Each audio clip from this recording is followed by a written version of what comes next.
आज बढ़ती जनसंख्या की वजह से खेती की जमीन का रकबा तेजी से घट रहा है।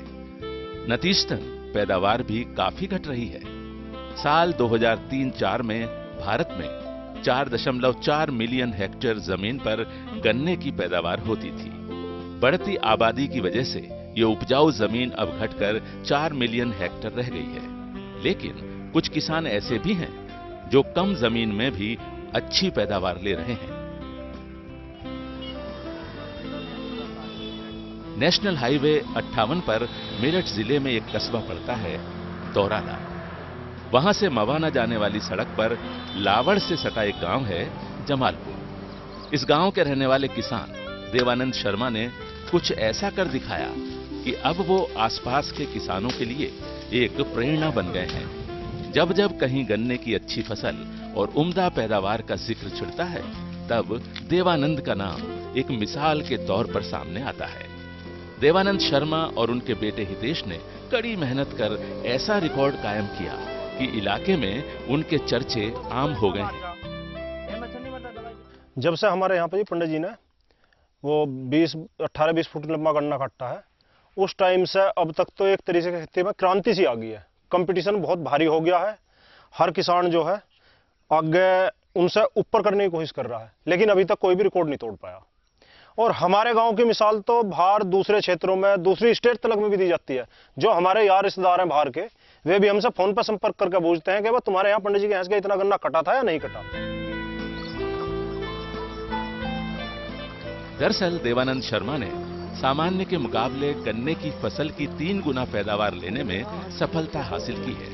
आमतौर पर गन्ने की लंबाई 7-8 फीट होती है, लेकिन कुछ साल पहले देवानंद के खेतों में 18 फीट लंबे गन्नों का उत्पादन हुआ। तस्वीरें गवाह है कि जब देवानंद 18 फीट ऊंचे गन्नों के पास खड़े होते थे तो काफी बौने नजर आते थे। लोग दूर दूर से उनके खेतों को देखने आते थे। कई बार तो गन्ना सोसाइटी के लोग और दौराला शुगर मिल के कर्मचारी भी उनके खेतों को देखने आए।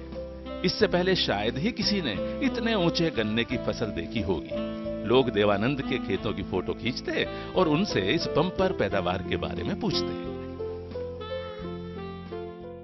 उनकी ये प्रतिक्रिया थी, जो नजदीक के 10-15 किलोमीटर दूर के थे, 20 किलोमीटर दूर के भी थे, वे अपनी गाड़ी से या मोटरसाइकिल से 2-4 जने मतलब आके देख भी गए। दूर लोग भी देख गए मतलब। और जो नहीं आ सके उन्हें, वे भी ऐसी खेती करते थे। वे भी ये सोचते भाई चलो हमारे क्यों नहीं होता, चलो भाई हम भी देखते हैं भाई उनके ऐसा क्यों हुआ। तो वे फोन के द्वारा वो करा, भाई तुमने क्या किया क्या नहीं किया, इतना लंबा गन्ना कैसे हुआ है, या वास्तविक मतलब वैसे ही तुमने वो कर दिया। आके देख लो, मौके पे है। देवानंद को अपने पिता बालमुकुंद से 25 बीघा जमीन विरासत के तौर पर मिली। ये जमीन ही देवानंद के लिए कमाई का एकमात्र जरिया थी। देवानंद जानते थे कि पुरखों से मिली इस जमीन का सही इस्तेमाल कैसे करना है। शुरू से ही मेहनती रहे देवानंद ने कम उम्र में ही खेती का भार अपने कंधों पर संभाल लिया था। जैसे जैसे परिवार बढ़ा, उनकी जिम्मेदारियां बढ़ती गईं और इसी के साथ देवानंद की लगन और मेहनत भी बढ़ती गई। सीमित जमीन और कम संसाधनों में भी इस किसान ने जी तोड़ मेहनत से खेती की और अच्छी पैदावार ली। यही वजह है कि आज ये पूरा परिवार खुशहाल जिंदगी जी रहा है। गांव में पक्का मकान है, घर में दुधारू पशु है, खेती के लिए ट्रैक्टर है। देवानंद का बेटा हितेश भी अपने पिता के साथ कंधे से कंधा मिलाकर खेती करता है। खून पसीने की मेहनत से ये दोनों बाप बेटे आज अपने गन्ने के खेतों में अच्छी पैदावार ले रहे हैं। देवानंद जी का जो खेती करने का अंदाज है वो बिल्कुल अलग है। उन्होंने बड़ी मेहनत के साथ समय समय पर जो उर्वरक की आवश्यकता थी, समय पर जो खाद की आवश्यकता थी, समय पर जो पानी की आवश्यकता थी, उन्होंने फसल को देखकर, ज़मीन को टेस्ट कराकर ये प्रगति का काम किया। और उससे एक प्रतिस्पर्धा का दौर आया हमारे विशेषकर दौराला ब्लॉक में, मवाना ब्लॉक में, कि जो भी किसान खेती करते हैं जो पूर्ण रूप से डेडिकेटेड है फार्मिंग के लिए, उन लोगों ने इनसे शिक्षा ली। वो लोग आकर समय समय पर इनके खेत भी देखते हैं। और आज आप देख रहे होंगे ये गांव जमालपुर है जहां बैठे हैं, इसके इर्द गिर्द के गांव, चाहे वो चिंदौड़ी हो, चाहे वो भराला हो, इकलौता हो, दौराला हो, कोई भी हो, सब लोगों में एक तरीके प्रतियोगिता का भाव आ गया है और वो लोग भी बड़ी मेहनत के साथ काम कर रहे हैं। देवानंद ने खेती के परंपरागत तरीकों से थोड़ा हटकर और वैज्ञानिक तौर तरीकों को अपनाकर गन्ने की रिकॉर्ड तोड़ पैदावार ली।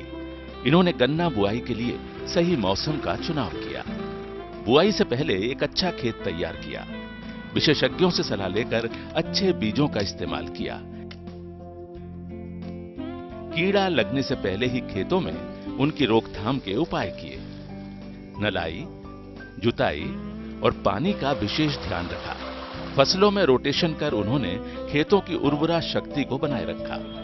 खतरनाक केमिकल युक्त रासायनिक फर्टिलाइजर की जगह इन्होंने खेतों में गोबर से बने जैविक खाद को तवज्जो दी, जिसके बाद इन्होंने अपने खेतों में 0238 प्रजाति का गन्ना उगाया और बुआई से लेकर कटाई तक उस फसल को अपने पसीने की बूंद बूंद से सींचा। गर्मियों की चिलचिलाती धूप में ये अपने बेटे हितेश के साथ खेतों में लगे रहते अपनी मेहनत से गन्नों को सींचकर इन्होंने ऐसी पैदावार ली कि इलाके में मिसाल बन गए। आज गांव का एक एक किसान लगन और मेहनत से गन्ना उगाता है, गन्ने की खेती में अच्छी पैदावार लेता है और गर्व से कहता है कि उसे भी देवानंद की तरह 18 फीट ऊंचे गन्ने उगाने हैं।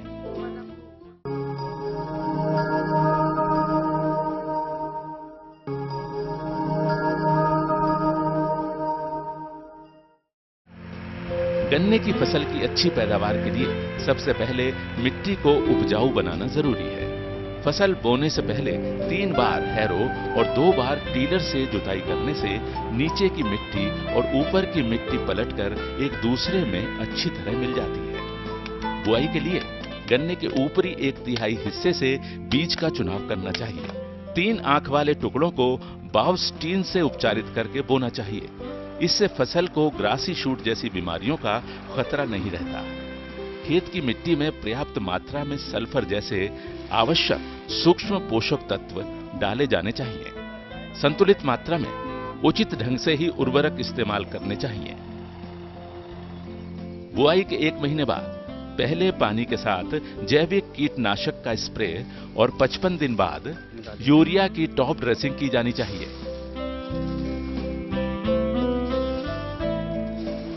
सिंचाई करते वक्त जल प्रबंधन में इस बात का खास ख्याल रखा जाना चाहिए कि पानी बहुत अनमोल है, लिहाजा यथासंभव उसे बचाया जाए और उसका गैर जरूरी दोहन ना हो। आवश्यकता के मुताबिक पूरी फसल के दौरान महज 15 बार हल्की सिंचाई की जानी चाहिए। बाकी काम बारिश से हो जाता है। मेड़बंदी कर बारिश के पानी को खेत में इस्तेमाल करना चाहिए, क्योंकि जमीन के पानी की तुलना में बारिश का पानी फसलों के लिए ज्यादा पोषक माना जाता है। गन्ने की बढ़त के हिसाब से उसे समय समय पर सूखी पत्तियों से बांधते रहना चाहिए ताकि वो हवा में ना गिरे और उसे बेहतर सपोर्ट मिल सके। साथ ही गन्ने की बढ़त निरंतर चलती रहे।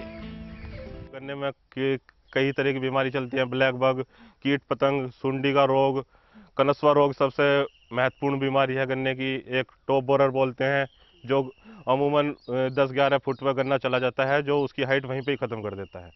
उस पर बहुत विशेष ध्यान दिया है, जिस गुणवत्ता से इनका गन्ना 18 फुट से ऊपर हुआ है। देवानंद शर्मा के 18 फीट ऊंचे गन्नों को भी 5 जगहों से बांधा गया था। ये इन नियोजित प्रयासों का ही परिणाम हुआ कि उनके खेत में गन्ने की 3 गुना पैदावार हुई। गन्नों को मंडल स्तर पर प्रदर्शित किया गया, जिससे उनकी हर तरफ प्रशंसा हुई और इन्हें लाभकारी मूल्य भी मिला। सबसे बड़ा फायदा तो ये हुआ कि इनकी सफलता की कहानी दूसरे किसानों के लिए सीख का सबब बन गई। ये हमारे बुजुर्गों से ही चला आ रहा है। गन्ने की पैदावार लेते हैं ज़्यादातर, और मेन तो ज़्यादा है कि हम लोग मेहनत करते हैं, शारीरिक मेहनत ज़्यादा है इसमें, और दवाइयों की भी है। तो वह बुआई के टाइम 10 आदमी लगा कर बुआई करते हैं, उसके बाद में उसकी नलाई भी करते हैं, खुदाई जुताई भी करते हैं, टाइम से उसे पानी भी दिया जाता है। तो मतलब ज़्यादातर अब 2 खुदाई आ जाओ, 3 खुदाई आ जाओ, फिर पानी भी, दवाई भी उसमें, मतलब जैसे कि मच्छर है, मक्खी है, उसकी दवाई भी की जाती है और खाद भी डाला जाता है। जमालपुर के इस किसान के खेतों में हैरत अंगेज गन्ने की पैदावार हर किसी के लिए अचंभे का मुद्दा बनी हुई थी। सीधे साधे शिक्षित किसान देवानंद हर बार अपनी कामयाबी का श्रेय अपनी लगन और मेहनत को देते, साथ ही बाकी किसानों को भी मेहनत से खेती करने की सलाह देते। ये देवानंद की सलाह का ही असर है कि आज जमालपुर गांव का एक एक किसान जी तोड़ मेहनत करता है, गन्ने की फसल की अच्छी पैदावार लेता है और देवानंद की तरह 18 फीट ऊंचे गन्ने का रिकॉर्ड बनाने की कोशिश करता है। हालांकि उनके रिकॉर्ड को अब तक कोई तोड़ नहीं पाया, लेकिन इतना जरूर है कि देवानंद ने पूरे गांव के किसानों को अच्छी पैदावार की दौड़ में शामिल कर दिया।